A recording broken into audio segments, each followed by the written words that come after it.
A very good morning and welcome to Panacea.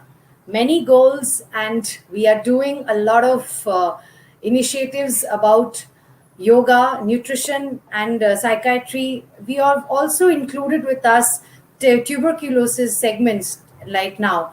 And for the time being today, we have with us Shohini Roy Chaudhary again doing us a yoga session with us today, and it will be about yoga for immunity. I welcome you to the show, ma'am. Namaskar and thank you, Pooja. Good morning, all of you. I would like to thank Beatrice, Mylan Health, Elets, Narayana Health, all of you for creating this project towards a healthier India, towards a better 2021. As you all know, that the COVID-19 is resurging again in Maharashtra and other states, and we still need to build our resistance to keep in good health. And a lot of people who are COVID survivors need to keep on building up their resistance to restore their health so the lungs are not compromised. As you all probably know, that India suffers from 37% of the total tuberculosis diseases in the whole world, according to the WHO, which is the highest percentile that a country can suffer from. And in the last 4 years, there has been more than 4.4 million affected patients, affected victims of tuberculosis, and there are almost 20,000 deaths of this disease, from this disease, every quarter. So COVID-19, as you know, affects the lungs, and with weaker lungs, one needs to keep TB at bay. So today, my yoga session would be focused on how to keep tuberculosis at bay, and if one has suffered already, how to fortify your lungs further. Of course, as we all know, if someone is suffering from tuberculosis, a full-fledged medical regimen is necessary, medical treatment, antibiotics is necessary, and yoga can just complement your resistance towards tuberculosis, your recovery, and to keep TB at bay.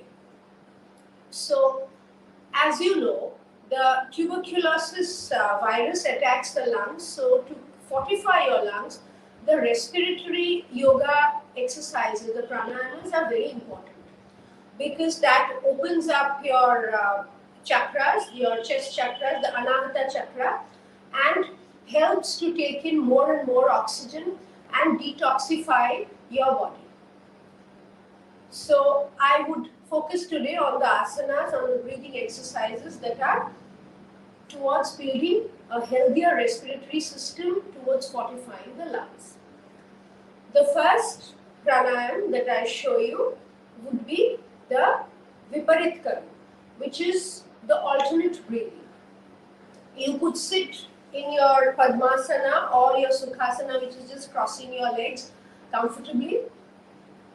The left hand over the left knee, the right hand, the ring finger out, pressing over your left nostril. Breathe in deeply through your right nostril. Breathe in. Press your right nostril with your thumb and release the left nostril. Breathe out. Breathe in through your left nostril. Breathe out through your right. Breathe in through your right nostril. Breathe out through your left. Breathe in. Breathe out. Breathe in deeply. Feel the oxygen, feel the energy into your body, and breathe out. Continue 30 times. Breathe in, breathe out.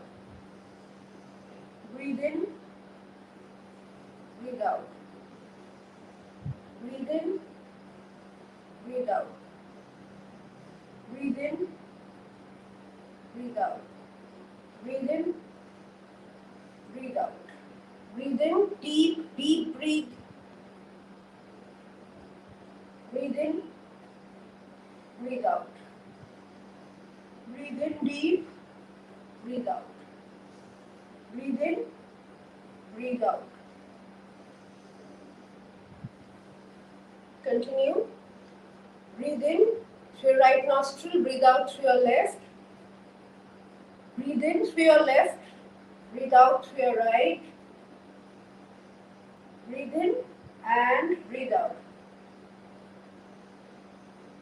Breathe in, breathe out. Breathe in, fill in your lungs completely till you can breathe in no more, and exhale. Breathe in through your left nostril, breathe out.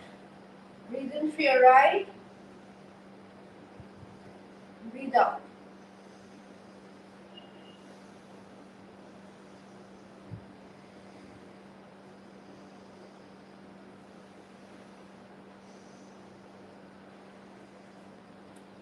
You could do this for 5 to 10 minutes every day. This really helps fortify your lungs. Also, it's good for your spine and your nervous system. It combats depression, anxiety, and builds up good resistance. The next respiratory or breathing yoga that we do is going to be the Kapalbhati. Kapalbhati is the restricted breathing, which means you breathe in fully at one go and breathe out in shorter, intense parts. When you breathe out, pull in your stomach, totally pull in your stomach, feel it in your thorax. And when you breathe out, let your stomach muscles go. This is how we do it. Breathe in. You could sit in Sukhasana or Padmasana if you're up to it. Here, your hands loosely over your knees. Breathe in. Pull in your stomach. See, the stomach is pulled in. As you breathe out,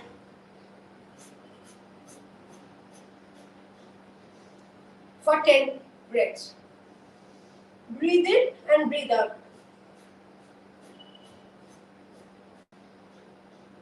Breathe in long till you can breathe in no more. Breathe in long and breathe out intense, short, and hold back for 10 times.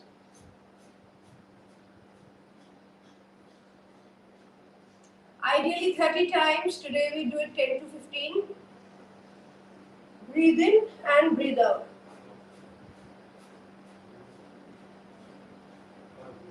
Breathe in. Feel your stomach muscles going.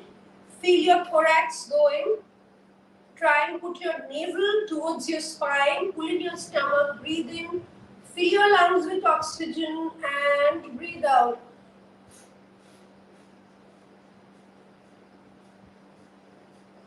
Till you have no breath left. Breathe in and breathe out. Breathe in and breathe out. Breathe in, breathe out. Breathe in,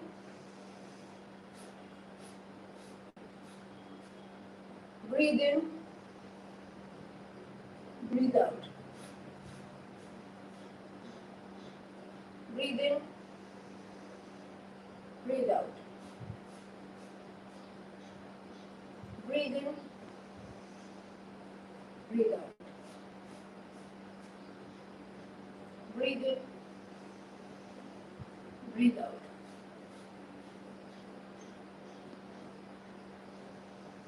Breathe in, breathe out.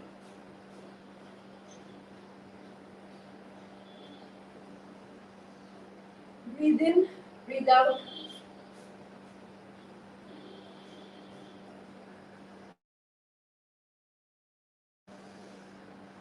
Breathe out.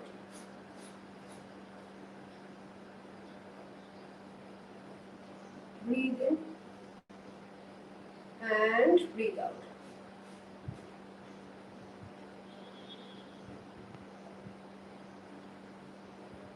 I think all of you should feel very energized because this really helps your blood circulation.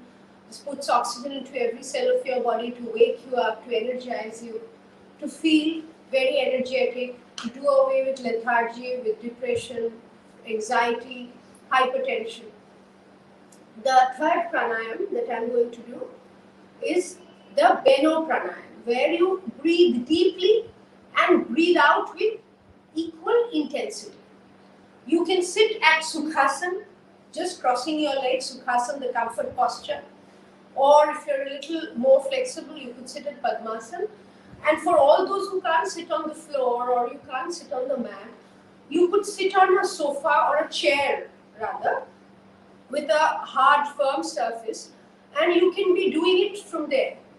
You know, if you have issues with your issues with sitting on the floor, you can sit on a high surface, on a hard surface, and you could do your breathing exercises and give your lungs the exercise and your fortification that it needs. Now we are going to do the Belo pranayam. Again, your hands can be over your knees like this or like this, and you just breathe in and breathe out with equal intensity. It's called the Belo breath. Breathe in, breathe out all through your nostrils, not with your mouth. And you'll hear the gushing out sound, the gushing in and the breathing out sound. You will hear it like the waves of an ocean, like the wind bellowing. Breathe in, breathe out. Breathe in, breathe out. Breathe in, breathe out. Breathe in, breathe out. Breathe out. Breathe in, breathe out. You can do it 30 to 50 times or even 100 times is good.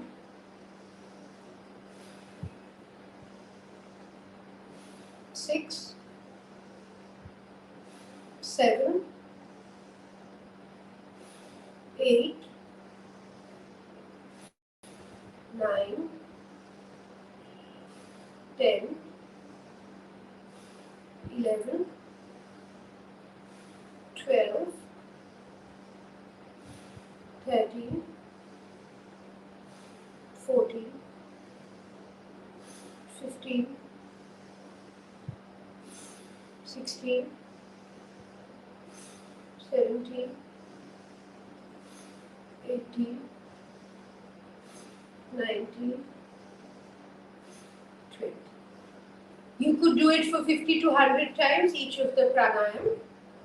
Now I would say that for 10 seconds, if possible for you, let's sit in the Padmasana, because that really fortifies your lungs and helps your lower body, your spine health, and your nervous system and your entire equilibrium of the body, which is necessary for the absorption of oxygen within. So we will cross over the lotus posture, the right leg over the left leg and the left over right, and arms outstretched in the Dhyana Mudra, the index finger pressing over the thumb straight. Feel your body, lengthen your spine, completely lengthen your spine, lengthen your spine. Pull in your stomach, lengthen your spine, and breathe normally for 10 counts and sit in your Padmasana. 1, breathe in, 2, 3, 4, 5, 6, 7, 8. Lengthen your spine completely. Press your body, the lower back to the floor. 7, 8, 9, and 10. Now we change legs. So now it is the right leg over the left leg first, and then the left over right. Again, your Jnana Mudra over your knees. Breathe 10 times. Hold your posture. This is very good for your lower back, for your equilibrium, for your spine. Lengthen your spine. Your spine health is very important. 1, 2, 3, 4, 5, 6, 7, 8, 9, and 10. Stretch out your legs in front of you. I hope you can see me. Stretch it out nicely in front of you. You should really feel energized now. Body feels lighter with all that oxygen going in. Your breathing would be more robust. You would feel energy and ready to take on the day. We are going to do Padonasana now, touching your toes.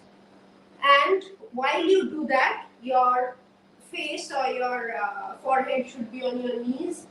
Do as much as you can. If you can just come up to here, maybe that's all right. Maybe you can touch your knees. You can barely touch your toes, or you can hold your feet with your hands. Ready? And lengthen your spine, go down. Rest your forehead on your knees and count 10. 1, 2, 3, 4, 5, 6, 7, 8, 9, 10. And come up. This is very good for all your legs and your spinal health and your nervous system. Lift up your hands again and stretch as much as you can. Stretch as much as you can. And lower your forehead on your knees. Count 10. 1, 2, 3, 4, 5, 6, 7, 8, 9, and 10. This is the Padottanasana. Now we are going to do our Bhujangasana, which is the cobra, which is also known to be very beneficial for lung health, for your respiratory system, and it is prescribed as one of the 5 primary asanas that really helps keep tuberculosis at bay and strengthens, fortifies your lungs. Lie down on your stomach so that your forehead is on the floor. Your hands are by your side. Slowly bring your palm, rest your fingers on the floor, your palm on the floor, and it is at the level of keep your hands at the level of your shoulder. Then on the weight of your palm, lift up your body, your face, your chest, and your abdomen. And here you are. Stare at a point wherever straight onwards. Count 10. 1, 2, 3, 4, 5, 6, 7, 8, 9, and 10. This you can do maximum for a minute each time if you want, and for about 5 times for each session. Take 5 seconds off to recover from each yoga asana. 1, 2, 3, 4, 5. Now bring your palm to firmly rest on the mat at the level of your shoulder and lift up to your abdomen in the cobra posture and look straight ahead of you. Don't back bend too much. 1, 2, 3, 4, 5, 6, 7, 8, 9, and slowly lower yourself. Rest for 5 seconds with your arms by the side. 1, 2, 3, 4, and 5. Bring your palm to rest at the level of your shoulders and lift your body up for Bhujangasana. Hold your body up. This is very good for your spinal health and your lower back. If someone suffers from lower back pain, this is very good. This actually works instantly. 1, 2, 3, 4, 5, 6, 7, 8, 9, and lower your body. Lower your body on the floor. Count 5. 1, 2, 3, 4, and 5. This is Bhujangasana, which is also prescribed as building resistance for the lungs. Next, we are going to do the Tadasana or the mountain climbing posture, which is also good, very good for your balance, for equilibrium, for toning the thighs and the stomach and the ankles, taking away leg pain, and it is very good for fortifying the lungs and the respiratory organs. We are going to go into Tadasana now. I hope you can all see me. We stand first with our hands by the side. Then as we breathe in, we raise ourselves on our toes, taking the lifts, the heels off the floor, and stretch up. 1, 2, 3, and the arms are above the head, fingers interlocking. 1, 2, 3, 4, 5, 6, 7, 8, 9, and lower your body. Once again, up on your toes, heels away from the floor. 1, 2, 3, 4, 5, 6, 7, 8, 9, and 10. Down you go. You raise your body. Your ankles are raised, entire body is raised, heels are away from the floor, and you're standing on your toes. Your hands are lifted above the head as much as you can, stretching it out as you breathe in and out, and the fingers interlock. Ready? Go up. 1, and stretch your hands, interlock your fingers, stretch your body as if you're climbing a mountain, reaching out, reaching out, reaching out. 1, 2, 3, 4, 5, 6, 7, 8, 9, and 10. You can do 10 cycles of this. It's supposed to be very good, one of the best asanas that fortifies your lungs. Next, we are going to do the triangle, the Trikonasana. The Trikonasana is also said to be very good to keep tuberculosis at bay and strengthen and fortify your lungs. Your feet should be about 3 feet apart. Then the right feet should be turned around as if you're walking off in the right. Lift up your left hand above the head. Gently lower your body, so the right hand is on the floor and you're looking straight at your left hand. This is the Trikonasana. Count 1, 2, 3, 4, 5, 6, 7, 8, 9, and 10. Slowly come up. This is also very good for your liver and your kidneys and helps, detox your body, helps surgence of oxygen in the body. And we continue with the left side.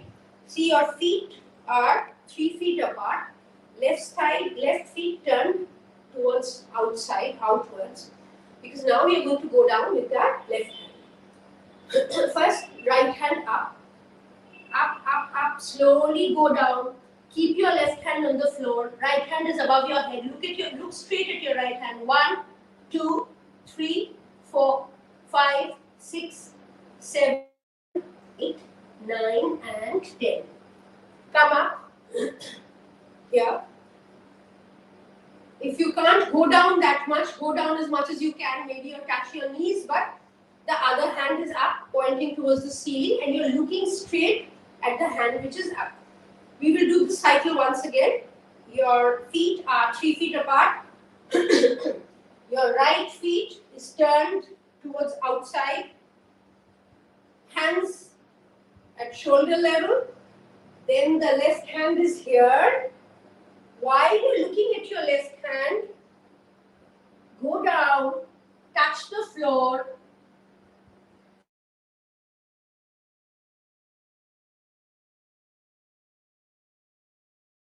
1, 2, 3, 4, 5, 6, 7, 8, 9, and 10. Come up slowly to the starting position. Once again.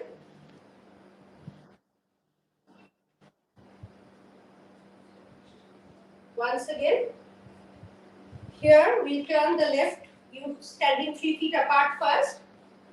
Feet are 3 feet apart, pointing straight. Then the left feet you turn outside. Hands here.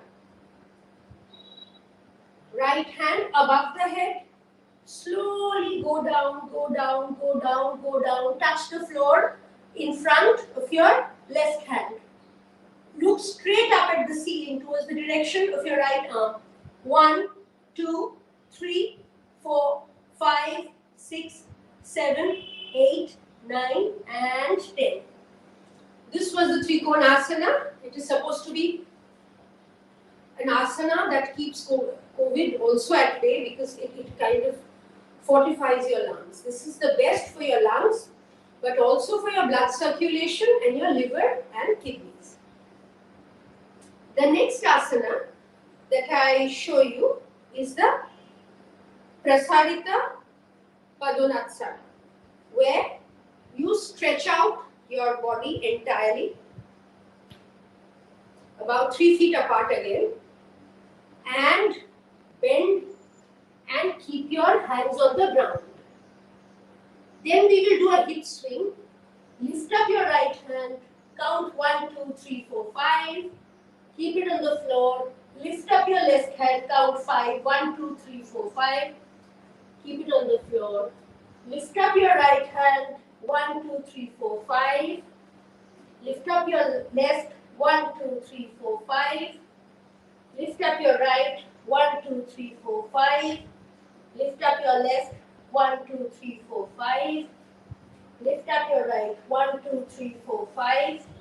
Lift up your left, 1, 2, 3, 4, 5. And we will stretch our legs and stretch more. Keep our head on our hand.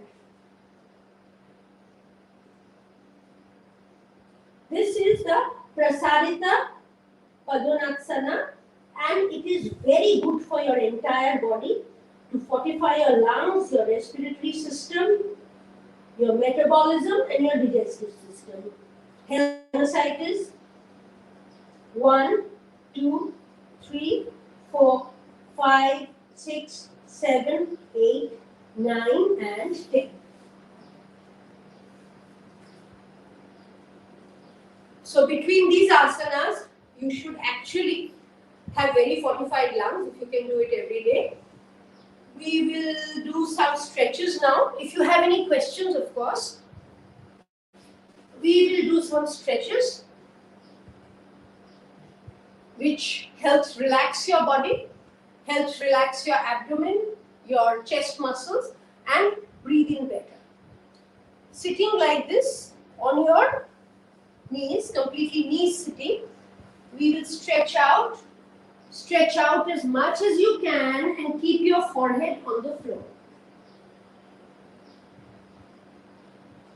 This is Shishu Asana, the child's posture, which helps to relax every part of your body and stretch you out. Good blood circulation, good for your nervous system. 1, 2, 3, 4, 5, 6, 7, 8, 9, and 10. 2 more times to stretch out our bodies. Here we are, stretch as much as you can. Keep your hands firmly here with your stretch, elbows on the floor and forehead on the floor. 1, 2, 3, 4, 5, 6, 7, 8, 9, and 10. You could keep your forehead on the floor or your chin on the floor as you wish. Once again, stretch out. Here you go. And put your forehead on the floor. 1, 2, 3, 4, 5, 6, 7, 8, 9, and 10. Come up. Next, we are going to do the Surya Namaskar. I'll show you all the steps to do it, because this fortifies your entire body, creates resistance, and is complete by itself. I'm going to break it up into 9 parts.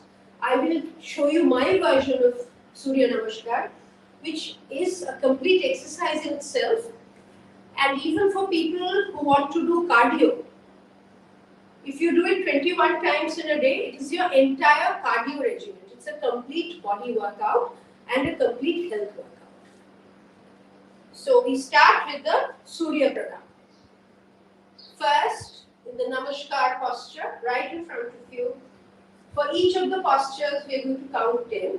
So 1, 2, 3, 4, 5, 6, 7, 8, 9, 10. From here, we go on to the back bending. Bend as much as you're comfortable and count 10. 1, 2, and 10. Come up and touch your toes as much as possible, whether it's the knees or the toes. Ideally, you should go down on the floor and bring your head towards your knees for a count of 10. 1, 2, 3, 4, 5, 6, 7, 8, 9, 10. Bend your knees, take it back. Here you go. Feet are firmly on the floor. 1, 2, 3, 4, 5, 6, 7, 8, 9, 10. Lift up your left leg, bring it in front, and look up. 1, 2, 3, 4, 5, 6, 7, 8, 9, 10. Take it back, stretch the cat stretch, completely the cat posture. Lift up the left leg, bring it in front, and look up in this stretch. 1, 2, 3, 4, 5, 6, 7, 8, 9, 10. Take it back, stretch out, rest your knees on the mat, lower your body, but your hips and your stomach, abdomen should not touch the floor. Lower your body so only the chin touches the floor. Here you go. Take it forward, forward, forward. And now lower your abdomen and come up in the Bhujangasana. 1, 2, 3, 4, 5, 6, 7, 8, 9, and 10. Now take up your body. Get to the cat posture again. Count 10. 1, 2, 3, 4, 5, 6, 7, 8, 9, 10. Bring your feet up, touching the floor, touching your toes. 1, 2, 3, 4, 5, 6, 7, 8, 9, 10. Slowly come up into your back bend again. 10. And in your Namaskar posture. 1, 2, 3, 4, 5, 6, 7, 8, 9, 10. We will do it once again so it's a little more clear. We start. 1, 2, 3, 4, 5, 6, 7, 8, 9, 10. Back bend.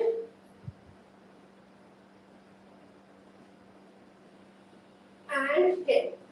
Lengthen your spine and touch your toes, touch your knees or touch the floor. Take your legs almost near your knees. Count 10.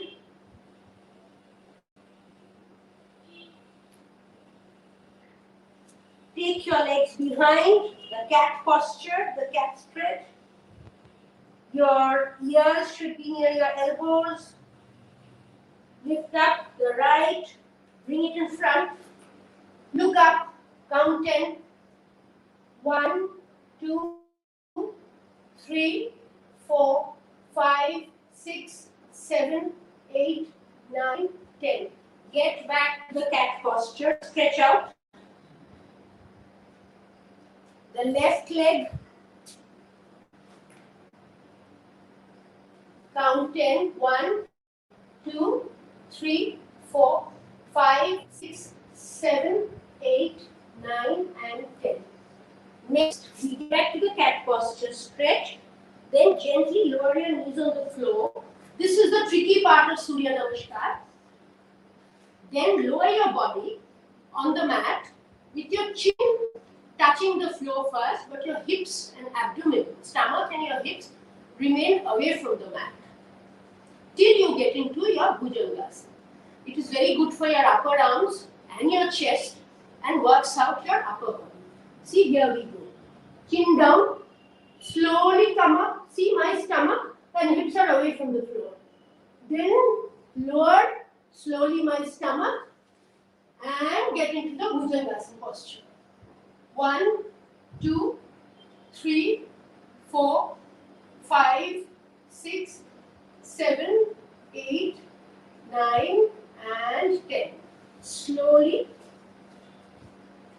get into your cat posture again. 1, 2, 3, 4, 5, 6, 7, 8, 9, 10. Toe touching or touching the floor. Body bend, very good for your liver and kidneys and your lower back.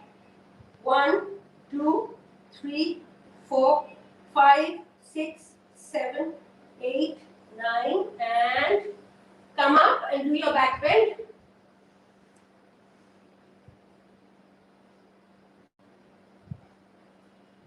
And your Namaskar in front.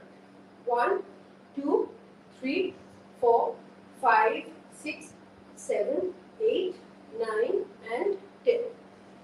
I think this much has been clear.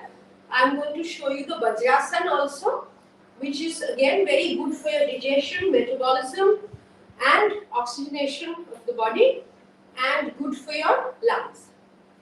You will sit on your, I'm doing it on the side so you can see it better. You sit on your knees completely, the Vajrasana, and you hold your Namaskar at the back. Hold your Namaskar at the back. Count 10. 1, 2, 3, 4, 5, 6, 7, 8, 9, and 10. Take a breather for 5 and we repeat it once again. 1, 2, 3, 4, 5. Get back here.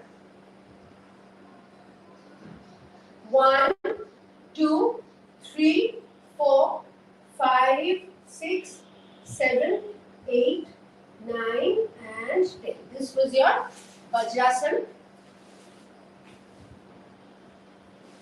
Next, we will do some more breathing exercises, but with our mudras. The first that I show you would be using your fingertips to massage your fingertips and stimulate your nerves, especially the ones leading into your lungs, into your heart, into your liver and kidneys. And there are ways that just with the Mudra Sutras, one can heal oneself. One is the right hand over left hand, straight lines, and keep it like this. Press towards each other, press one towards the other, and this is the Bhairava Mudra, the right hand over the left hand. The fire mudra, which produces energy in the body, produces heat in the body. Count 1, 2, 3, 4, 5, 6, 7, 8, 9, and 10. We will change and put the left hand over the right hand. Press it hard. This is the Bhairavi Mudra, which is very good for your cardiac system in the body. Press it hard towards each other, arms away from the body, shoulders lifted up, no slouch, spine lengthened, and 1, 2, 3, 4, 5, 6, 7, 8, 9, and 10. We repeat. Bhairava Mudra, right hand over left hand, body tightened, no slouch, arms up, and 1, 2, 3, 4, 5, 6, 7, 8, 9, and 10. The Bhairavi Mudra, 1, 2, 3, 4, 5, 6, 7, 8, 9, and 10. We repeat last time. The Bhairava Mudra, the right hand over the left hand. 1, 2, 3, 4. Don't slouch. Keep your shoulders up. Not up like this, but relaxed, but upright. Spine is completely lengthened. 1, 2, 3, 4, 5, 6, 7, 8, 9, and 10. And the left hand over the right hand to balance your chakras. 1, 2, 3, 4, 5, 6, 7, 8, and 9, and 10. Now it's time to relax your body. I think you've done a good yoga regimen.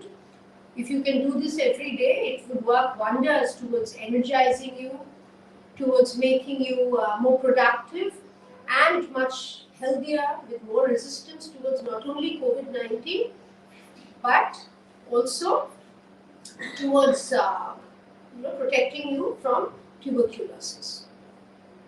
And as we have discussed for tuberculosis also, it is very important to eat well because you need to feed your body. The food that goes into your body is what breaks up and oxygen is produced to nourish your body. So no fad diets. I'm absolutely against fad diets or starvation to suddenly get into a slimming regimen, not eating enough food, not eating the right food to reduce your body weight.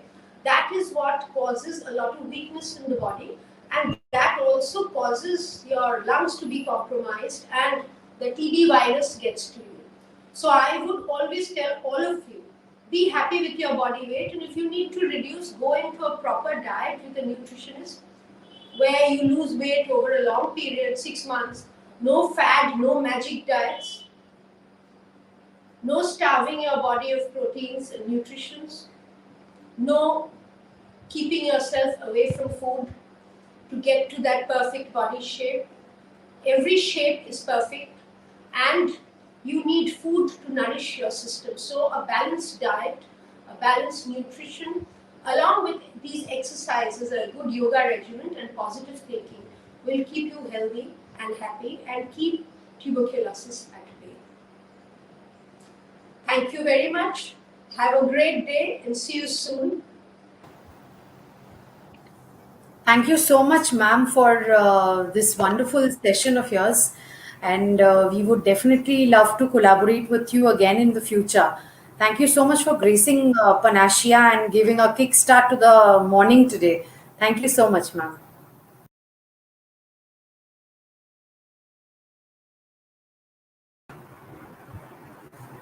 A very warm welcome. We have with us today Dr. Vikram Hude, Senior Consultant Interventional Neurologist. And he's going to present to us a talk about intervention neurology today at Panacea. I welcome you, sir, to the session. And I leave the screen to you for conducting your session right now, and I'll be coming back with a few questions. Good morning, everyone. So today we'll be discussing about neurointervention or intervention neurology. So what is it about? So you would have heard about brain stroke. So brain stroke or paralysis or LACWA. So earlier there was no treatment available for brain stroke. So and nowadays there are varieties of treatment available. So the main thing is patients need to recognize that they're having a stroke and they need to rush to a stroke ready hospital. So why is it? So earlier there are a lot of myths about stroke, that there is no treatment available, it is an old age problem, and it is very rare. So these are all myths. Okay. So according to World Stroke Organization, 2 years back, 1 in 6 people worldwide will have stroke in their lifetime. So this was a 2 years back. Okay. Now recently, the World Stroke Organization has given a new incidence where 1 in 4 people will have stroke in their lifetime. So it is not a rare disorder; it is a common disorder, and all of you should know about the symptoms and what all things are required. So this is one myth, means it is not rare, it is common. So according to Indian study, the incidence is around 135 to 148 per 100,000 population compared to Europe and US. So the incidence is more in India compared to Europe or US. Okay, so that's why it is important for us to know about it, that there is treatment available, we can prevent stroke, all those things. Coming to what are the risk factors for stroke. So there are modifiable and non-modifiable risk factors. I will be talking about modifiable risk factors. We need to control the blood pressure, we need to control diabetes, we need to control cholesterol, stop smoking, and alcohol intake also we need to stop. So these are all the common risk factors for stroke. Stroke, or brain attack, there are two types. One is because of the blockage to the blood flow to the brain, which is ischemic stroke, and it is a common form of stroke. And second variety is bleeding inside the brain, which is called brain hemorrhage or hemorrhagic stroke. Okay, so in ischemic stroke, what happens? The clot from the artery or from the heart, it goes inside the brain vessel and blocks the brain vessel. So slowly that part of the brain will start dying. Okay, because there is no lack of oxygen and nutrients. So slowly there will be expansion of the brain cells where it will be dead. So once the brain dies, or that part of the neurons will die, it won't regenerate. Like for example, if it is a kidney or a liver, if there is a damage to the liver up to 50%, it can regrow and the liver will function normally. Whereas the brain, once the brain is damaged, it won't regenerate. The surrounding part of the brain will take over the function depending on the age. If they're young age, there will be a lot of reserve and they will take over the function, that is called neuronal plasticity. Or the best way is we need to prevent the amount of brain cells death. So how to prevent it? So I will be talking about it. Okay. So once the blood flow to the brain is blocked, you see here, every second we lose 32,000 neurons. Okay. So if the blood flow to the brain is blocked, which is a major vessel, every second we lose 32,000 neurons. So that's why it is important for everyone to recognize the symptoms of stroke and they should reach to a stroke ready hospital. Because if you go to your local physician or your general practitioners, they may not be available 24 bar 7. They may be busy. In the night, they may not receive your call. Then because it is a painless disorder, patients will neglect. And then next day they will go, they may ask them to do a scan where they have to do a scanning center. They have to go to a scanning center and they will lose a lot of time. Okay, by that time, the amount of brain damage is severe and we can't do anything for it. Okay, so that's why it is important that you should recognize the symptoms of stroke. So symptoms of stroke can be remembered by mnemonic B FAST.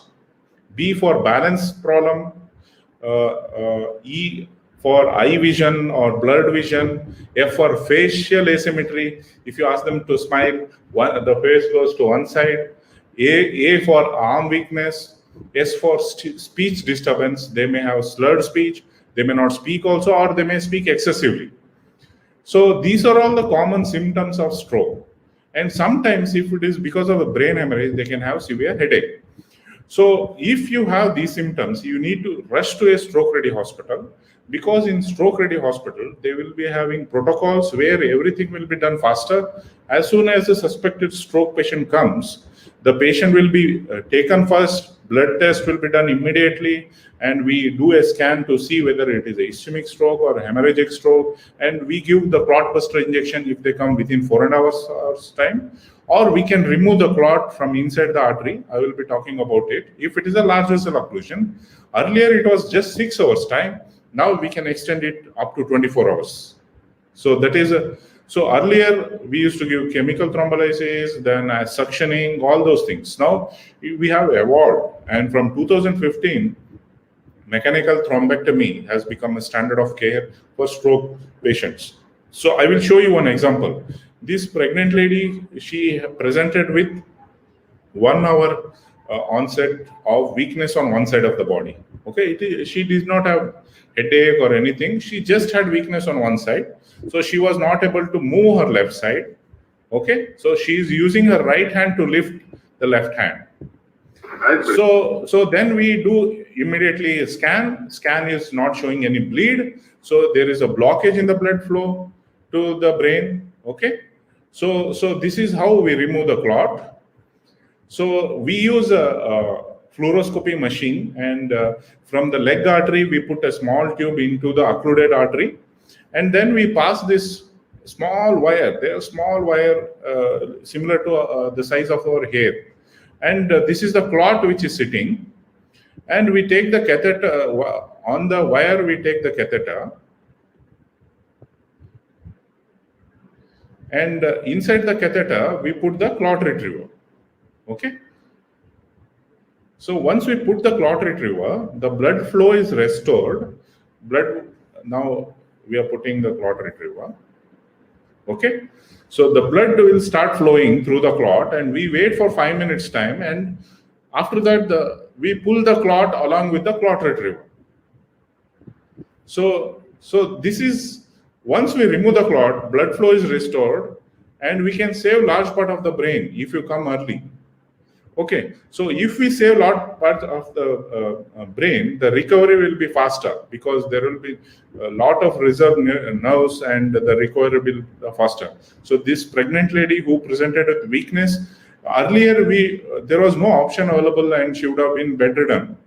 And now you see this is the DSA which is showing the vessel was occluded.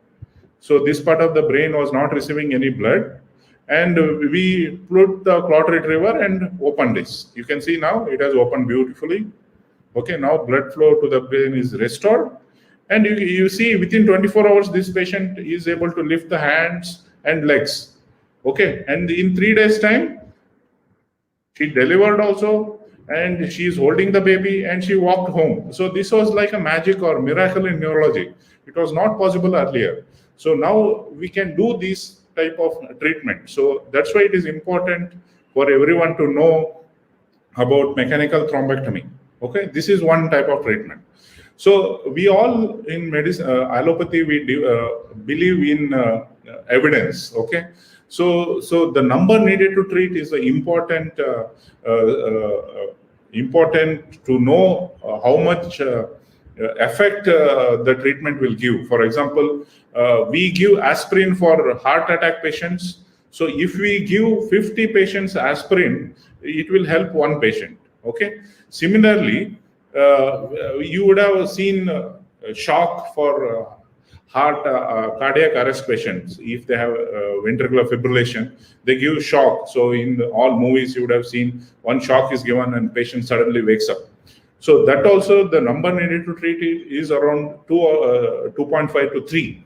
Means if you give shock to 3 patients, 1 patient will get benefited. Similarly, if we see mechanical thrombectomy for stroke, the number needed to treat is just 2 or 2.5. Means if you treat 2 patients, then 1 patient will get benefit. So that is how strong the evidence is. This is one of the strongest evidence in medicine. Okay, so that's why you should know which is your nearest stroke ready hospital, what are the symptoms of stroke, and you should circulate this to your friends also. Okay, now coming to hemorrhagic stroke. Okay, in hemorrhagic stroke, what happens? Because of high blood pressure, that is a common reason, the blood vessels inside the brain will burst, and that will cause severe headache, vomiting. Patient will lose consciousness, and they can have seizures also. So this is a different type of stroke. So earlier what I told is ischemic stroke, where there is a blood flow blockage. Here there is a burst of blood vessel. The common reason for hemorrhagic stroke risk factor is high blood pressure.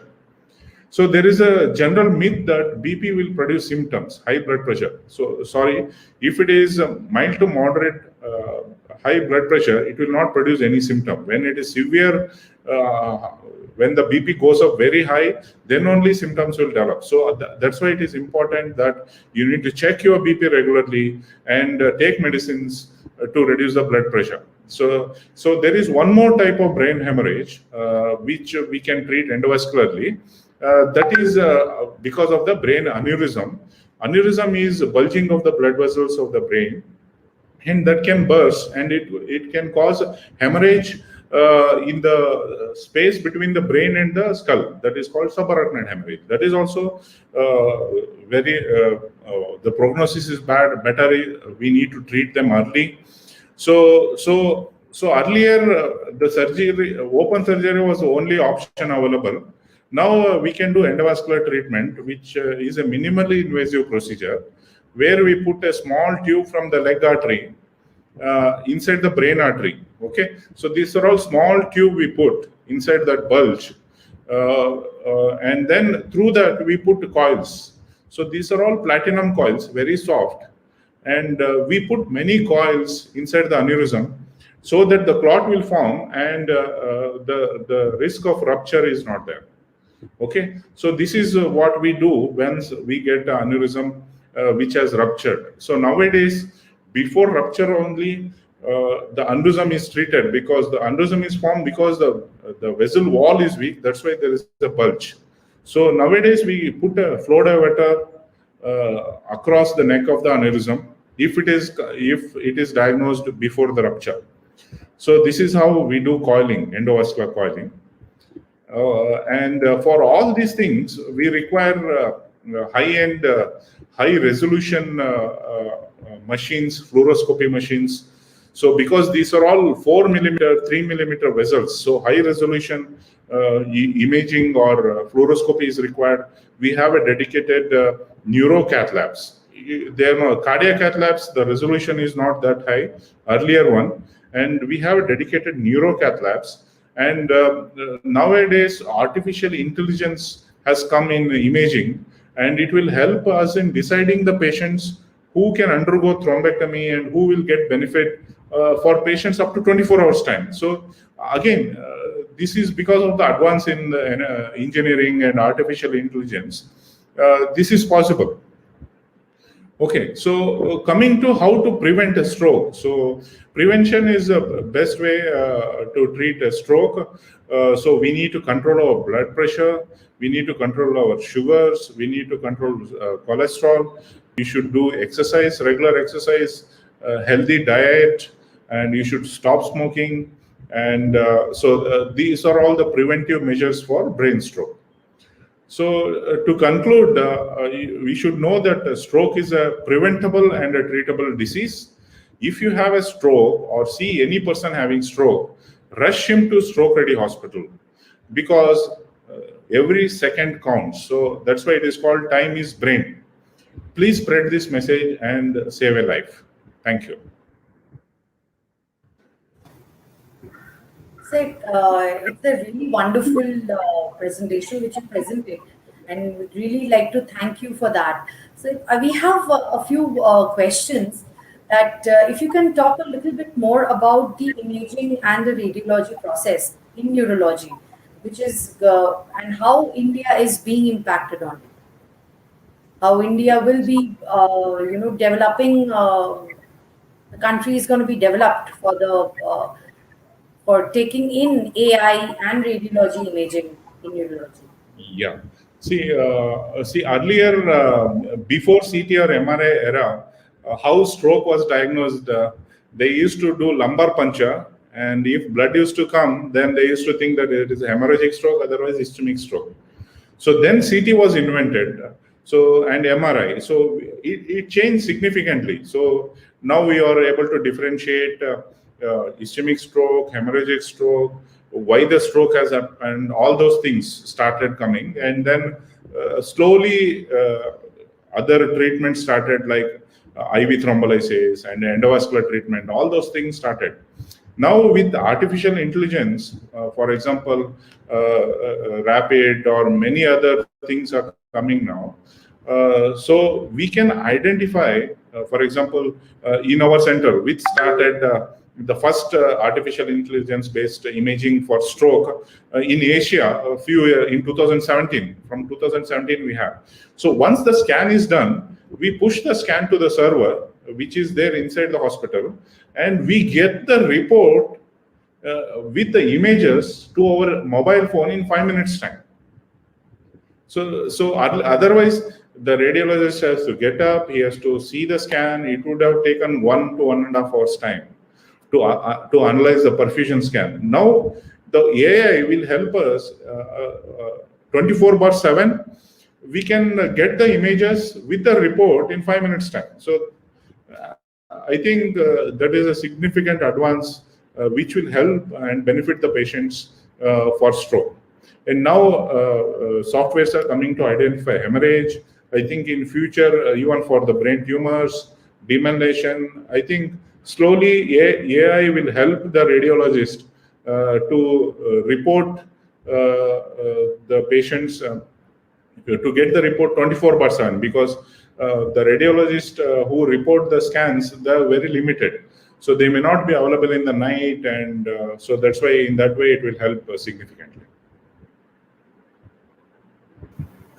If you can also, sir, tell us that what about the management of the neurological disorder, in especially because especially in aged people right now during the pandemic, and now we also know the second surge is coming, and a lot of cases have been coming up now recently.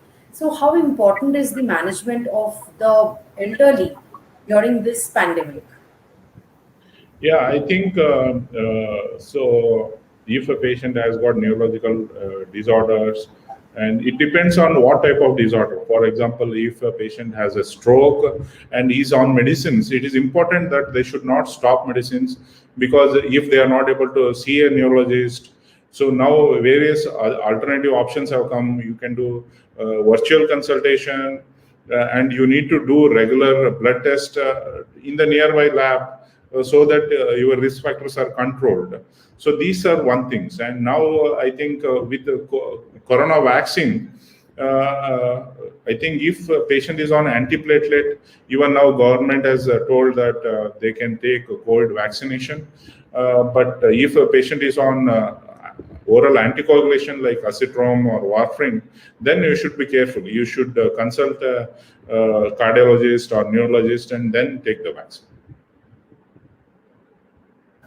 And sir, if you can highlight a little bit more about the children, because it is an age-related process. It's an age-related neurological disorders are cropping up more and more in people. So, how children are going to be affected, and how what can be the management of of holding it back till the time they can't express, and they can't the treatment can be done. So how important it is to aware the No, children also. I didn't get which disease. So management of children during this pandemic, and how to hold back the neurological disorders which are cropping up a lot in India right now. If you can have some tips to share with us, sir. See, I means neurological disorder because of COVID in children, or No, so during pandemic itself. disorder with during pandemic. Yes, yes, yes. I think The now management of neurological disorder basically in children as well as elders. So I'm just asking the children compared to last year March, when there was lockdown yeah. happened and everything was uncertain, then no one used to meet a doctor, or we were also afraid of meeting people, and virtual we used to do. So nowadays we know a little bit about the disease, and with vaccination and everything, now people have started coming to hospital. It almost it has become near normal, but now second wave has started. I think that's why it is important that more and more people should get vaccinated. For kids, till now the vaccination is not approved, so they can do video consultations and control their neurological problems. Absolutely, so I agree to that. So, if you have any other parting note on the session on intervention neurology, which you want to convey to the mass, and because everybody is watching us and they are watching us live, there are a lot of viewers who are watching us. So, if you can say a few words about the future of neurology in India, and also the kind of situation the country is going through, the globally actually is going through. If you can just say a few words on it. Yeah, so now many neurological disorders there is treatment available. So one of that is by in neurointervention or intervention neurology. So we can treat many neurovascular disorders, not only ischemic stroke or hemorrhagic stroke. If there is a blockage in the blood vessel, we can do carotid stenting. If there is a blockage inside the brain, we can do intracranial stenting. Some conditions which can cause brain hemorrhage, similar to aneurysm, like AVM and dural fistula, that also we can treat endovascularly. And some vascular tumors, during surgery, they may bleed. In those patients also, we go inside and block the blood flow to the tumor, so that for surgeons, it is very easy. It is almost like excessive bleeding to bleeding during surgery to bloodless surgery. So that is also possible. If they have problems in the spine, dural fistula, spinal AVM, spinal fistulas, vertebral body hemangiomas, all those things can be treated endovascularly. Even recently, we have started doing venous stenting for intracranial hypertension. All those things, the technology has evolved, and so earlier there was no treatment for these disorders. Now a lot of treatment is available. So that's why it is important that you should know the symptoms of these disorders. At least you should remember the mnemonic "Be fast," and you should reach a stroke-ready hospital as soon as possible. Sir, thank you so much, sir, for your time and for this wonderful session on neurology. We'll definitely get back to you, and please write for us. And if you can contribute for our blogs, for our website, it will be really great, and it will reach out to a lot of people who are having a lot of questions regarding this particular subject. Thank you Sure, so much, sure. sir, for taking the Sure, occasion. thank you very much for the opportunity. And our hospital, we have many subspecialists, and all are willing to create a public awareness about the various neurological disorder. We have pediatric neurologist, movement disorder specialist, epilepsy specialist, neuromuscular specialist. So in neurology also, there are many subspecialists. Right. Thank you. Absolutely.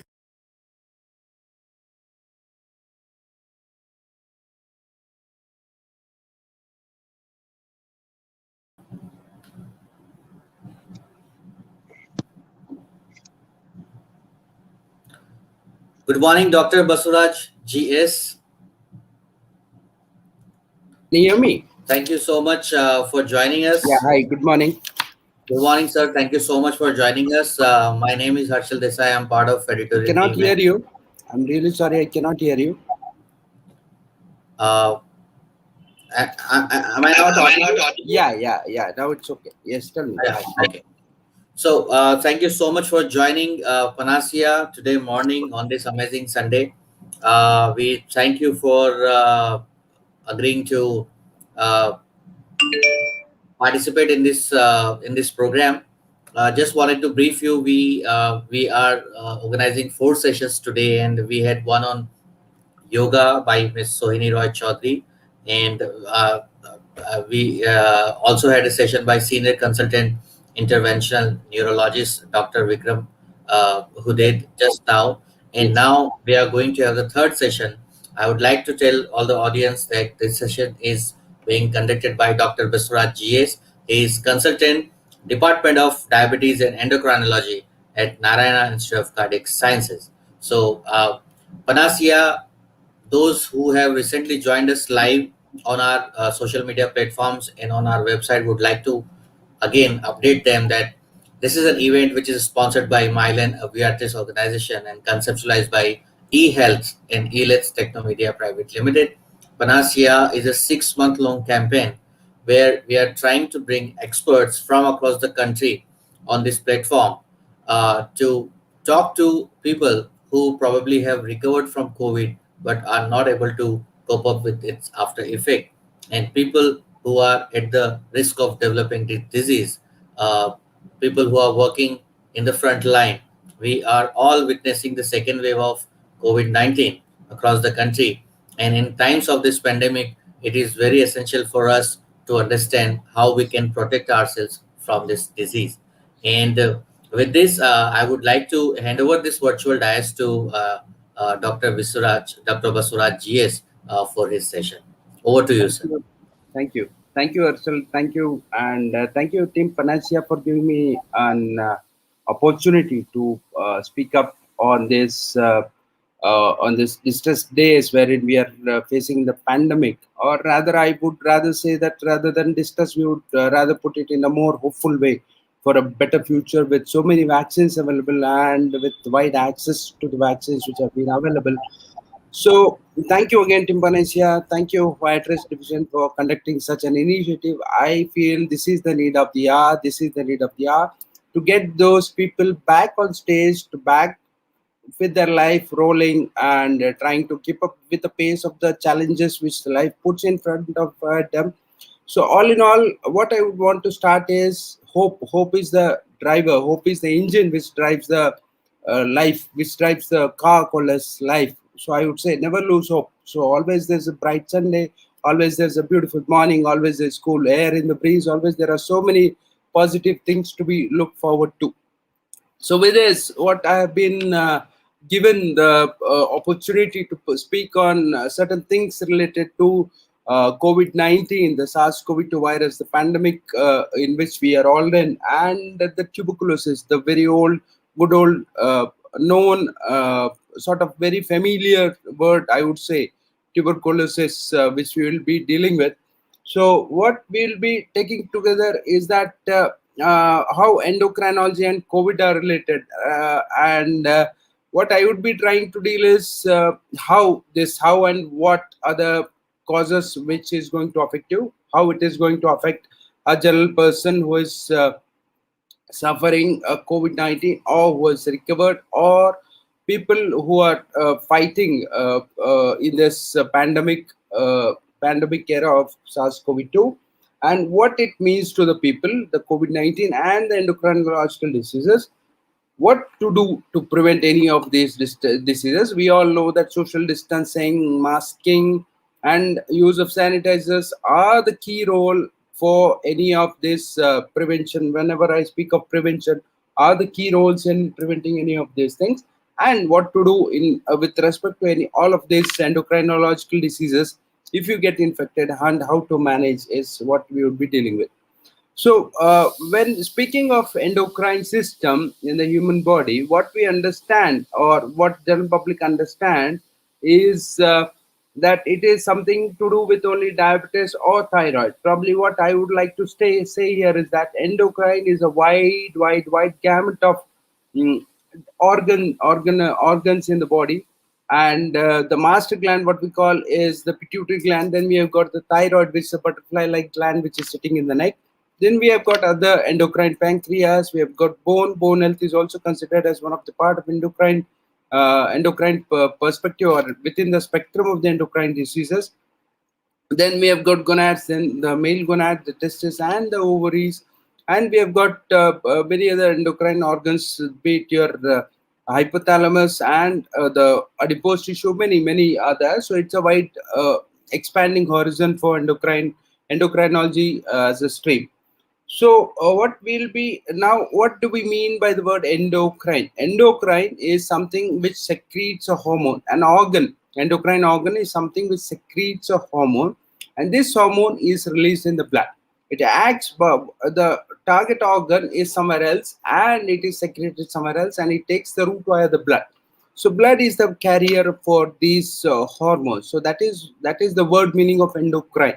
Endocrinology as a discipline deals with the study and the management of the diseases involved with these endocrine systems. So the most common endocrine diseases which we see in and around, one is your diabetes, any form of diabetes. The most commonest variety which we see nowadays is the type 2 diabetes, and the other lesser common is includes your type 1 diabetes, the maturity onset diabetes in the young, the latent autoimmune diabetes, and so on and so forth. There are many other lesser known or lesser prevalent diseases of diabetes, variants of diabetes which are there. So then again, the second commonest disease which we call is your thyroid diseases, be it your hypothyroidism, primary, subacute Hashimoto's, and then you've got your hyperthyroidism, toxic goiter. Then we have got your goiter, the enlargement of the thyroid gland, and then we have got there are some diseases of the thyroid which are called as thyroiditis per se. So all these things taken together, predominantly the major diseases of the thyroid gland. And then we have got obesity, which is again probably has reached up one of the. It will soon reach up as a non-infectious epidemic, something like that, and the prevalence is increasing. Then we have got the adrenal diseases, then we have got the gonadal diseases, all these things which we have already seen through. So now I'll take up all of these individual diseases individually and how these things are affected with COVID-19 and probably tuberculosis also. So diabetes, we know that diabetes, almost 10% of the Indian population is suffering from diabetes.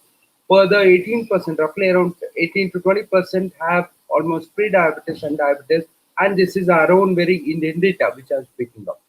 So going forward, with such a high prevalence of diabetes, we also know that the chance of having a morbidity or a mortality, that is, chance of having any complication because of the COVID disease, the COVID-19 disease, and the involvement of as a SARS, severe acute respiratory syndrome, that is almost a very severe form of the COVID-19 virus infection.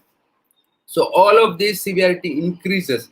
And we also know from the scientific literature that the death rate in patients suffering from diabetes in COVID-19, along with COVID-19 infection, is almost 2 to 3 times. It does vary from country to country, geography to geography, and given the circumstances, plus many other things, the medical facilities. So the chance of mortality is higher by 2 to 3% in these set of patients. So, what sort of diabetes is it more common, or do they have more complications? No, any form of diabetes is supposedly same. Be it your type 2, be it your type 1, or be it any form of diabetes, it is all the same. All right. So now we know the effects of the morbidity and mortality. So it is very important for the people with diabetes to have a good control of their sugars to prevent themselves from getting COVID-19 infection. So good control of your sugars with a good A1C, with a good fasting and postprandial plasma sugar, or whatever means they check or they do monitor their sugars. Please do monitor and get your control. You get your sugars controlled so that your chance of getting infected also is on the lesser side if you have a very good control of your sugars. And even though in the worst case scenario you get infected, you are unlucky to get infected, then a good control always saves you from having more complications. So you'll be just an asymptomatic or mild symptomatic in majority of the cases if you are in a good control state. So what we need to also understand is about the type 1 diabetes. These are the patients who are on insulin and who cannot live without insulin. They need insulin for the survival because their body is not able to produce any insulin at all. So in such circumstances, insulin is of paramount importance. Even if you skip 1 or 2 doses, they'll end up in complications which is known as the DKA, diabetic ketoacidosis, which can be life-threatening. So all of these things taken together, what we need to understand is about the sick day rules. When the patient is very sick or he is feeling that So you need to contact your medical practitioner, need to frequently check your sugars, do not skip your medicines. If your sugars are okay, if you're feeling vomiting, please consult your medical practitioners. Do not skip any of these advices which are being given by the medical practitioner.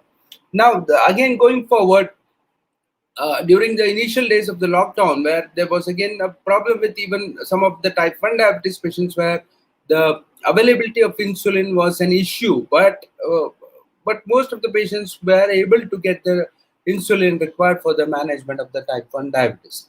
So also we must understand that there are certain type of drugs which are given during the recovery, for a faster recovery or a quicker improvement in their disease of the COVID-19, which are called as the steroids. The dexamethasone, which is commonly used, can cause diabetes also, which we call as dysglycemia. Even COVID-19 per se can cause stress hyperglycemia. So these are all the various interactions involved with your diabetes mellitus and your COVID-19 diabetes. And because people who have been treated with your steroids, that is your dexamethasone, can lead to a diabetes in the further stage also. Please remember, if you are a patient who has already suffered COVID-19 disease, to always talk to your healthcare medical practitioner and ask them to provide or and discuss with them your chances of having diabetes, and please get all of these things tested. So now coming to the second endocrine disease, which is probably the obesity, that is your high fat mass, with the overweight, what we call in layman language. Obesity, probably there's increased risk of having the person having diabetes mellitus, and that per se increases the risk of what we call as alveolitis, destructive alveolitis. In these patients, probably in them also there is certain some data that the risk of having a complicated COVID-19 infection is on the higher side. So again, one of the more important or the more contrasting feature of the obesity is undernourishment. So what we see is COVID-19 is a very catabolic disease. It gives you lots of malaise, lots of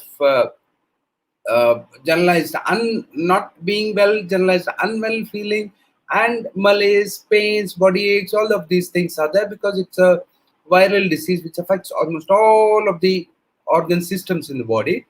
So, and this being a very catabolic state, hyporexic disease, we call this. So, this requires a lot of your nutritional supplements. So, what we usually suggest is around 20 to 30 kilocalories per kg per day, and almost 1.5 high protein diet. That is your 1.5 grams of protein per day in a normal patient who doesn't have any of the diabetes or any other illnesses. So, this is the usual requirement. They need a lot of nutritional support for recover. So once we are speaking of the nutrition, we must also make sure that the patients are on good adequate supplemental doses of vitamin D for normalizing their vitamin D status, as majority of the Indians have vitamin D deficiency, and there's certain role of vitamin D and in the immune system towards fighting of the COVID-19 diseases. Plus, we also should make sure about the good intake of our all the healthy vegetables and the fruits, which have to be taken along with a good source of vitamin C also. So now speaking to other lesser causes of known involvement of thyroid diseases. Thyroid diseases, most commonly what we see is your hypothyroidism, where the people are taking a thyroid supplement medication. Early in morning fasting is what we tell usually. Empty stomach, keep a gap of 30 minutes and then try to take it daily.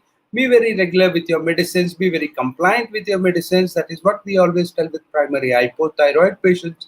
Again, on the contrasting side, we have the hyperthyroid, where the metabolism is quicker, where the metabolism is way to excess that of what we usually want it to be. In these cases, that is what we call as hyperthyroidism. There we give certain medications to control those hyperthyroid state and try to achieve try to achieve a normal thyroid state. All of these things and the management of all of these diseases do not differ significantly in a patient who has had COVID-19. Yes, we can have certain things called as your CK thyroid state, central hypothyroidism, and thyroiditis also. Thyroiditis is a very well-known factor now in patients with COVID-19 diseases who have had COVID-19. There can be some temporary inflammation of your thyroid, leading to a transient, again temporary hypothyroid state where the patient can present with tremulousness, weight loss, malaise, and palpitations with tremors also. So all of these things, please talk to your doctor, please talk to your healthcare practitioners, and they can assist you in providing all of these treatment for all of these diseases which are involved with the thyroid, and they can have a check, and then they can probably adjust. And then again, coming to the lesser known factors like your adrenals. Adrenal is a small gland which is sitting over the kidney, and they produce the very important hormones called as corticosteroids, middlecorticoids, catecholamines. And so there is some data that there is some scientific data that probably the adrenal level, the steroid levels in the body are lesser because of the COVID-19 and because of the inflammation which it causes, and hence the levels are on the lesser side. So probably in these conditions, it is again the treating team which decides on whether they need a replacement of the adrenal steroids or not. And then we'll come to the lesser involved organs, endocrine organs with COVID-19, be it your gonads, be it your male gonad, that is your testis, and be it your female gonads, the ovaries. Because of the COVID-19 and the catabolic state, there are chances that female patients can have sort of a bit of disordered menstrual cycles. So not to worry, consult your gynecologist. Nowadays, there are again virtual platforms, plenty of virtual platforms which are available. You can use NHCare app. The newly developed NHCare app can also be used with the benefit of having an online consultation with all the specialists and the super specialists at your dispense, at your own room. Just what you need to have a good gadget and a internet providing mechanism which can give you a good access to these things. So now, apart from the gonads, there is something called involving your bone and osteoporosis. Patients who have had recurrent fractures, meaning time and again they have been having fractures with some trivial falls. They slip, they fall, and then they have a fracture. So such kind of patients, they get evaluated, and what we call the disease is called as osteoporosis, where your bones are brittle. So such kind of patients are on also regular medications. So please do not stop these medications. Make a virtual consultation, because whatever good thing you have achieved over longer term of almost 2 to 4 years or before, usually we treat for 5 to 8 years or 10 years also in these patients. So this is a long-term disease which needs certain kind of addressing the issue. So them also, please do not stop any of the treatment, because then again you'll have to, whatever gains we have achieved by giving the treatment will again probably will be mitigated, and then we need to overlook again. So please contact again your healthcare provider for the management of all of these things. And patients with your endocrine tumors or be it any of your other endocrine diseases, please do consult with your healthcare provider on a regular basis. Then again, one of the most important things what we have seen in patients when they are admitted during COVID-19 is what I have spoken as your stress hyperglycemia or steroid-induced diabetes. We do give certain medications called as your dexamethasone or hydrocortisone for refractory shock. Usually it's a dexamethasone what is given. So there usually the sugars, the blood glucose levels jumps up on the higher side, and then so this is usually on a temporary basis. The most of the patients do return back to the normalcy, but patients, if they do not return back to normalcy, then probably we need to treat them. Please follow up your healthcare provider, get your blood test done, and then you can know whether you do have gotten into the state of diabetes mellitus or not, or what has to be done. Only just the nutrition supplementation and exercise, or do you also need certain medications is what has to be taken. Now, during these admitted patients, we have also seen certain things called as your central hypocortisolemia and your central hypothyroidism.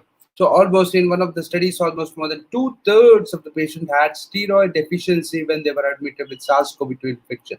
This can be because of the direct infection, because of the inflammation, because of so many molecular mimicry, so many mechanisms have been proposed for how this could have been happened. So the most important point is, in that cases, you always have to follow up with your doctor. In cases if you see some word like hypocortisolemia in your discharge summary or anything of that mention, then probably you need to follow with your healthcare provider to get it ascertained, to get it checked, to get it evaluated and to get it treated, so that you have a very good quality of life per se. And there's also central hypothyroidism. It is something similar to the primary hypothyroidism affecting the thyroid gland, but the problem is not in thyroid, then the problem is in the pituitary gland. So then again, it can be detected by certain blood tests, so that your healthcare provider will be taking care of, can approach your healthcare provider, then whatever deemed necessary, the blood test or anything can be taken. So now again, we'll go back to the one of the very oldest known diseases in India, the tuberculosis, which is caused by Mycobacterium tuberculosis. And one of the, we have got a national program, the RNTCP program, still running. And with the emergence of multi-MDR tuberculosis, multi-drug resistant tuberculosis in India, we must make sure that patients with tuberculosis stick to their treatment regimen and be very, very, very compliant with their regimen, with their treatment of tuberculosis, which has been started. Tuberculosis has been sort of an endemic. Quite commonly, what we see tuberculosis in India, and we see a wide variety of picture of tuberculosis in India. Now coming to talking to tuberculosis and endocrine diseases, oh, very, very interesting. Tuberculosis can affect anything and all endocrine organs of the body. It is known to affect all the endocrine organs of the body. So now, most commonly, what is again seen is your adrenal involvement. So there's quite a good quality data, scientific data. What I mean that which shows that from India, which shows that the adrenal steroid levels are quite lesser in patients who are having adrenal tuberculosis. So they need to be on supplementations for quite good some time till your adrenal gland recovers. And then probably this, once your doctor, your healthcare provider sees you and he feels that your adrenal glands have recovered, he'll be usually pulling off the steroidal support, which what has been given. Then again, what we call as the tuberculosis and the endocrine diseases, next thing which is coming to mind is your hypercalcemia, where your blood levels of your calcium go up. So because of certain pathways which activate vitamin D and increases your absorption of the calcium from the gut, so then your blood levels of your calciums go up significantly. So it has got definitive treatment. Please do consult with your healthcare provider if at all you are suffering from tuberculosis and you do have higher levels of your calcium level. Please talk to your GP or medicine specialist, or please drop down to any of the endocrinologists at Narayana or wherever you're comfortable, say center of choice. Please drop down and please inform your healthcare provider of the week. So then again, very, very peculiar thing which is observed in patients with tuberculosis and is your hyponatremia. That's your low sodium levels. What we tell it is can be because of the tuberculosis. What we call as your SIADS, the diagnosis is syndrome of inappropriate antidiuretic hormone secretion. So that can cause your low sodium. With this, patients having low sodium, they can have some giddiness, some nauseating feeling, some vomiting, and in most severe cases, they can have a depression of your consciousness. They're not very much oriented, they're confused, and they can also go into a deep, deep, deep state of coma. So then again, we have got your direct involvement of your tuberculosis with your pituitary gland and your thyroid gland also, which can cause certain abscesses, and they can cause granulomas, pituitary granulomas, and your thyroid gland granulomas are also there. So all of these things can be there with the involvement of tuberculosis. Before I end my talk, then the most important thing now what we have observed is during the pandemic season is that we need to have an access to our healthcare provider. So physical access is quite difficult and quite risky. Please do use the video consultation platforms or any of these virtual platforms which are there, so that you can discuss your concerns with your healthcare provider, with your specialist, the super specialist, with the ease at sitting at your home and not risking out yourself, and thus overall helping towards the control of the pandemic.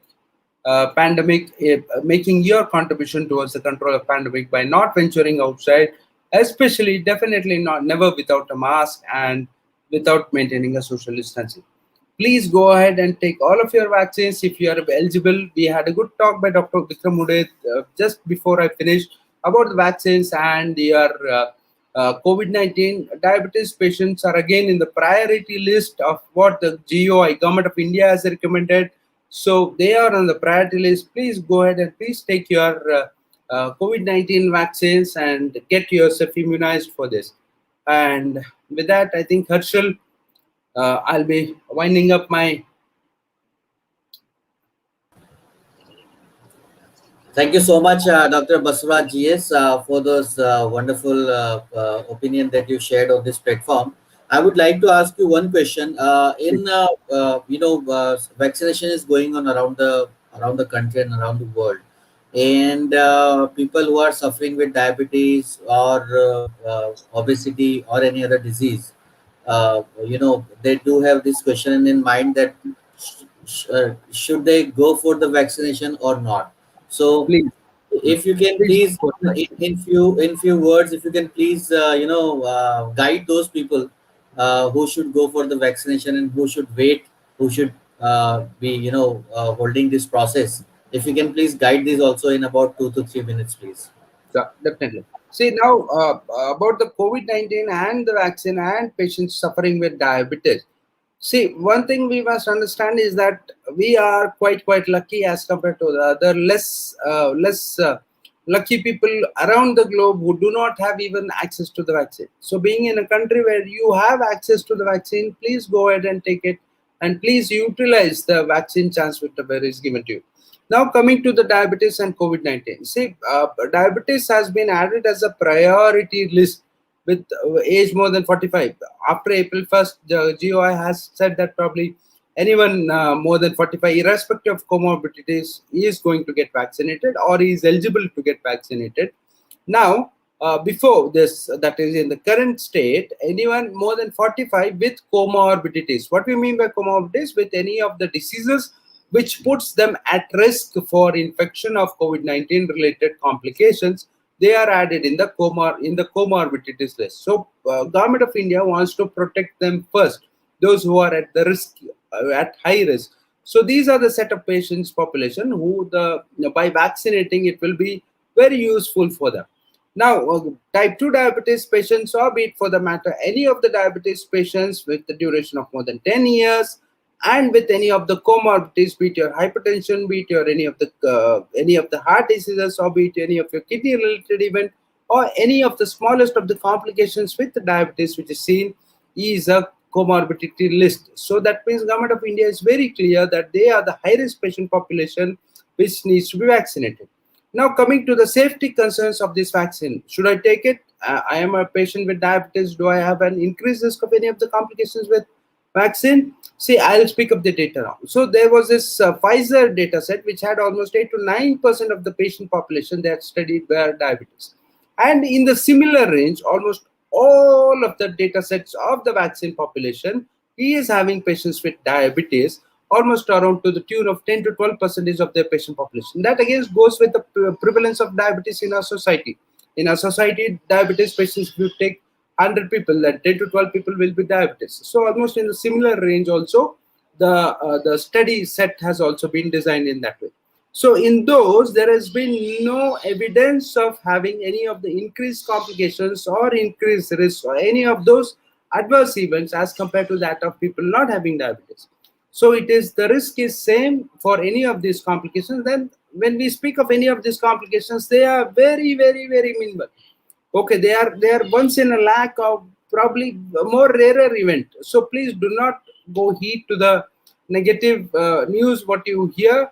I have been vaccinated. Almost all of the doctors in the Narayana group have been vaccinated. Our nursing staff, the frontline workers, everyone is vaccinated.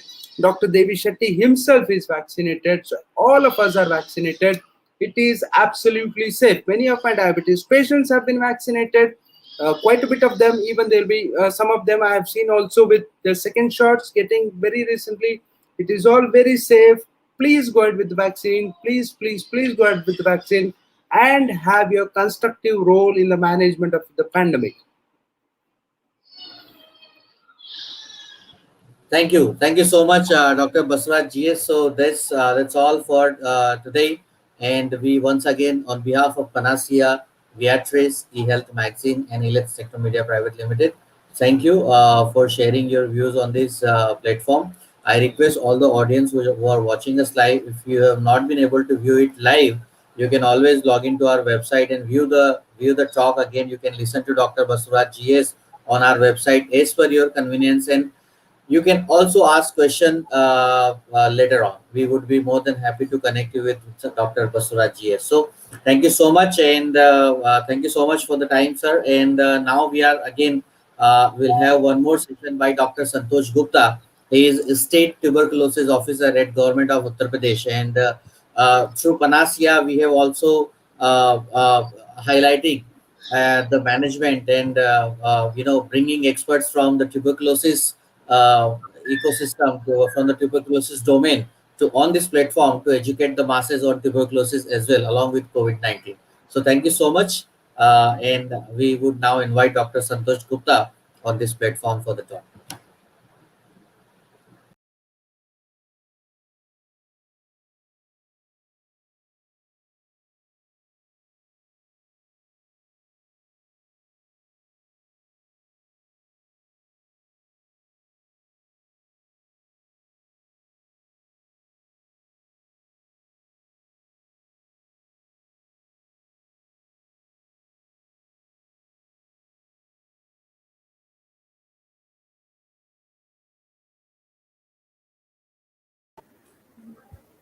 A very warm welcome, everyone, at Panacea.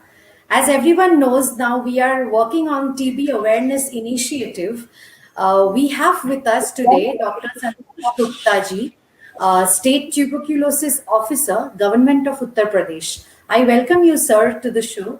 Sir, if you can say a few words about how the UP government is working on the tuberculosis scenario right now, and about the current scenario and the success which UP government has given on working about tuberculosis. So, if you can please elaborate on it. Yes, you must be aware regarding the unique place which UP has as far as the TB elimination is concerned. You must be aware that every fifth patient of the country is from UP. So the challenge is big, but the government of UP is fully committed for elimination of TB as per the timeline prescribed by our Honorable Prime Minister. On 1st November 2020, Honorable Chief Minister UP has unveiled the strategic plan of the state for TB elimination. This plan will be focusing primarily on the large scale community participation, interdepartmental coordination, and expansion of various services being provided to the patients of the state. We are continuously working on expansion of services for expansion of laboratory services, as well as the services required for treatment of drug resistant TB. So these are the various aspects on which right now we are focusing for eliminating TB from the state. Sir, if you can enlighten us about what is causing tuberculosis to become a serious public health problem, sir. If you can elaborate on this. Sure. Tuberculosis is quite rampant in our society, and it is there since ages. It's not a new disease, it is there since ages. Concerted effort for elimination or for control of tuberculosis have not yielded desired results in the past. But now we are more focused. And in fact, this is a disease which needs a lot of community participation. We need to generate awareness among the masses for elimination, for prevention of TB. We have to make aware the masses that what are the presenting symptoms, when they should approach the health facility for getting the diagnosis made, and once they are diagnosed, what precautions they should take to prevent the spread of disease to the persons who are in close contact with that patient, and what is needed from that patient. Like the adherence to the treatment is very important for tuberculosis treatment, because you must be aware that the duration of treatment for TB extend from 6 months to 2 years. And once the symptoms improve, then patient have less inclination to continue with the treatment. We need to emphasize to them that you need to complete the treatment as per the prescription given by your treating physician. So these are the various aspects on which right now we are working, and I hope that working on these various aspects of the disease will certainly lead us closer to the TB elimination. There is one more aspect that is related to the comorbidity. Persons who are having diabetes, persons who are having HIV infection, or those persons who have lower down immunity due to some other reason, maybe due to some other underlying disease, or maybe due to some treatment undergoing. All these persons, they are more vulnerable to tuberculosis, and these factors become very important to get the successful outcome while treating these patients. So we are focusing on these all these aspects. Sir, if you can tell us about how is the government doing with the testing of people with HIV, basically for tuberculosis. In UP, all the district TB officers, they are designated as district AIDS control officers also. So it becomes very easier for the same person to coordinate the activities related to both the programs. And the first thing is that we test each and every patient of the state for HIV infection. The kits for these testings are being made available by the AIDS control organization. UP SACS is making these kits available, and our officers are providing supplying these kits to various health facilities so that each patient is tested.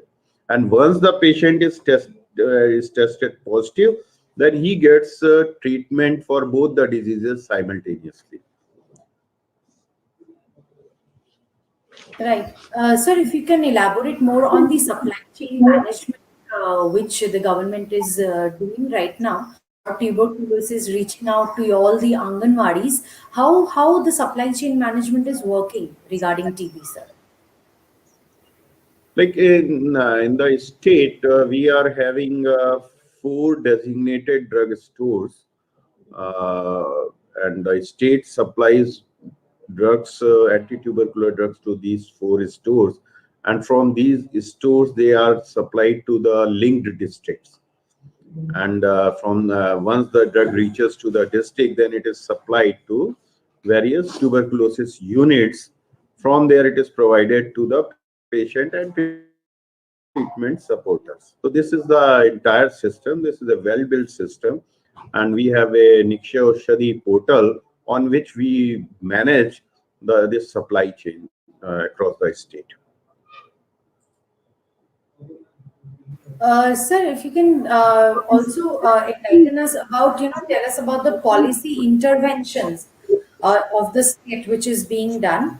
That will be like what are the policy interventions which are doing, like the ad campaigns? What kind of campaigns the state government is doing for tuberculosis, and how important it is for campaigns to run in the state for awareing, majorly awareing the mass. You have asked 2 things. I would like to respond to your query regarding the policy changes. Like, Policy. lot of enabling changes are being made in the policy. You must be aware that significant number of TB patients go to private sector. There is a gazette notification which has made like mandatory for all the private practitioners, private hospitals, chemists, and whosoever, or including pathologists, if they are diagnosing or treating a case of TB, then it is mandatory for them to notify it to public health authorities of the district. This change is there. There are some policy changes related to the development of infrastructure in the medical colleges. Like there is one circular which makes it mandatory for all the medical colleges that they should have a diagnosing facility. They must at least establish a designated microscopy center. They should have some basic infrastructure for treatment of drug-resistant TB. So this kind of several changes of this kind are being made at various levels so that the patient can avail these services close to his place. We are trying to reach as closer to the patient as possible. And then you have asked regarding the campaigns. Yes, campaigns do have their own importance.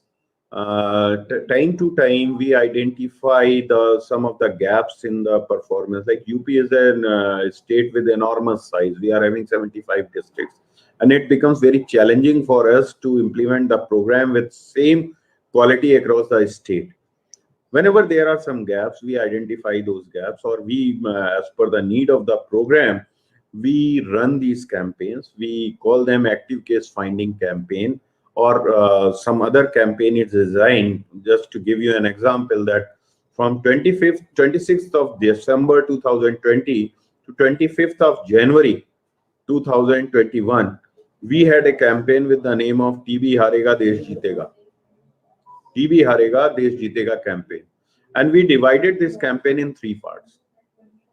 For the initial 1 week, we focused primarily on closed settings like prisons, old age homes, orphanages, Nari Niketan. We focused on these settings. Our teams went to these sites and conducted the symptomatic screening of all the inhabitants. And in the process, we got significant number of cases.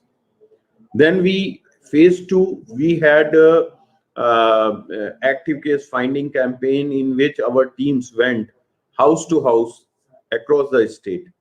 And in the process, we covered 20% of the population of the state.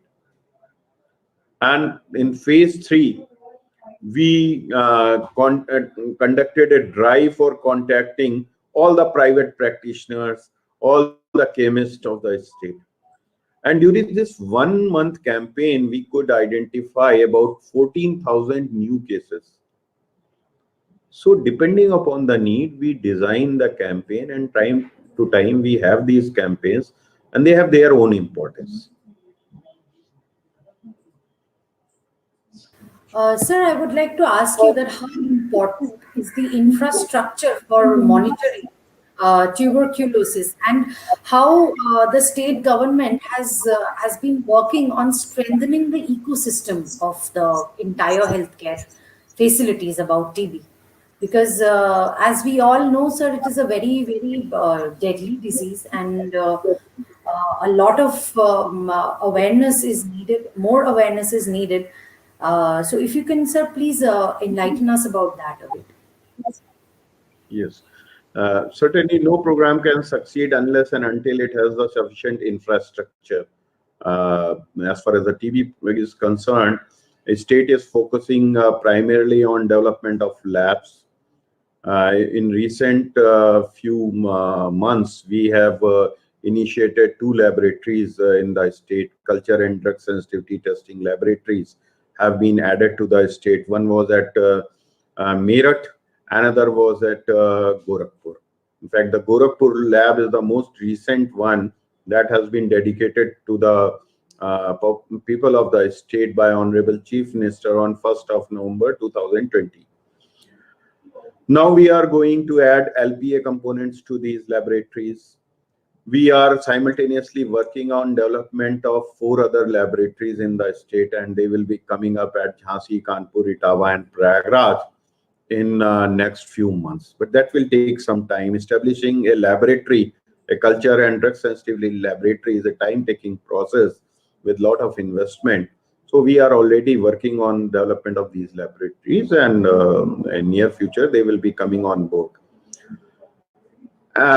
We are also developing a network of Zine expert laboratories. You must have heard regarding the CBNet machine. You must have heard regarding TrueNet machine. So we have right now we are having 145 CBNet machines across the state. And recently, during COVID times, we were working on the development of TrueNet laboratories in the state. And I'm happy to share with you that we have already established 449 TrueNet laboratories across the state. And these CBNet and TrueNet, these two laboratories, they will be very helpful in making diagnosis of the TB, as well as establishing the rifampicin sensitivity status of that patient. So they are very needed for identification of drug-resistant TB, and which is also a very challenging aspect for TB elimination.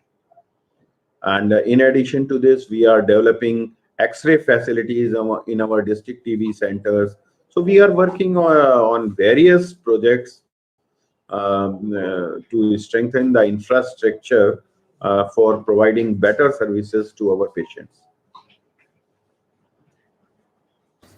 Absolutely. So, if you can tell us about any more successful ventures which you have done for tuberculosis treatment in the state, so that other states can also follow these kind of examples. So, if you can enlighten us more about such examples of the success stories which have been done by the government. Look, state is continuously making efforts to train the relevant people regarding the recent guidelines. The program is being run by the guidelines being provided by Government of India. So whenever there is some change in the guidelines, we immediately organize cascade trainings in the state for quick dissemination of these guidelines, so that our staff, our all the stakeholders, they are aware about the policy changes with regard to these guidelines. And to give you an example, that in last few months, we have launched newer drugs in the state. We had right now the bedaquiline. You must have heard about it. It's a drug which is for extreme drug resistance and multi-drug resistant TB patients. So right now this bedaquiline based regimen is available across all the 22 nodal DRTB centers of the state. Just 3 months ago, we have launched a delaminate-based regimen in the state, and right now this regimen is also available on all the 22 nodal DRTB centers of the state. So we are keeping pace with the changes occurring in the guidelines, and we are trying to implement those changes in the state as early as possible. Absolutely, sir. I agree. So, if you can tell us about the challenges which were faced during the pandemic last year and how you coped up with the treatment of tuberculosis along with COVID-19. Uh, if you can tell us about that, sir. Yes, COVID-19 has certainly posed a big challenge to the entire humanity. TB program was not an exception. It was also hit by the pandemic because our TrueNet machines, our staff, they were repurposed for COVID-related work. The majority of the staff, including me, were deployed for COVID-related work. In fact, I was coordinating the laboratory component, the development of RT-PCR laboratories and other laboratories in the state, and the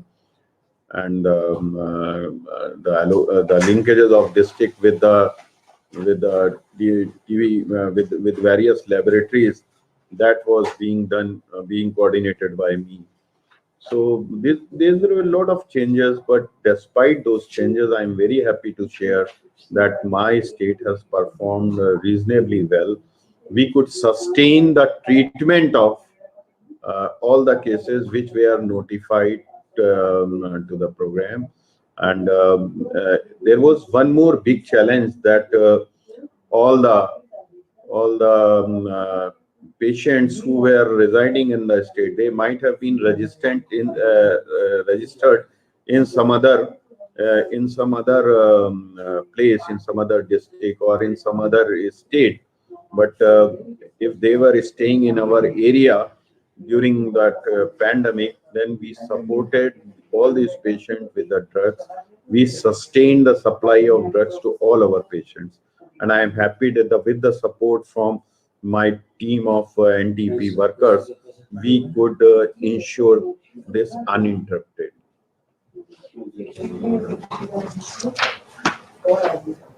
Sir, in conclusion, if you would like to add something about the future prospects, and if you can give your views regarding the TB awareness initiative, which is going till 2025 as per the government of India. It is very important now that national strategic plan has been there, and the way it is working. So if you can tell us about your concluding words, and if you can advise and tell the mass that how it is being done and what could be done for the betterment of our country. Like, no public health program can succeed unless and until there is a community involvement in a big way. In UP, we are working on various components of national strategic plan, including community participation. We are trying to identify TB champions and taking their support with some of the social aspects of the disease, like stigma reduction and advocacy for continued treatment. We are taking ensuring their involvement in these aspects. And I'm sure that with concerted efforts, with addressing various challenges of the program, we will be able to finish the job as per timeline prescribed by our Honorable Prime Minister and reconfirmed by our Honorable Chief Minister UP Shri Yogi Adityanath. The state is committed to finish the job within the timeline. Absolutely, sir. And with everybody's and all the states coming together for eradicating this deadly disease, I'm sure we will definitely come up with a very very much better results than last few years. Sir, I would like to thank you for taking out time and giving us this valuable time of yours for this interview. I would like to thank Panacea for setting the stage for the campaign about TB awareness initiative, and which is supported by Viatris. Thank you so much, sir, for joining us, and we will definitely be in touch with you and get back to you for further work and further procedures of how the government is doing. We would love to highlight that, sir. Thank you, madam. Thank you very much. Thank you Thank so you. much.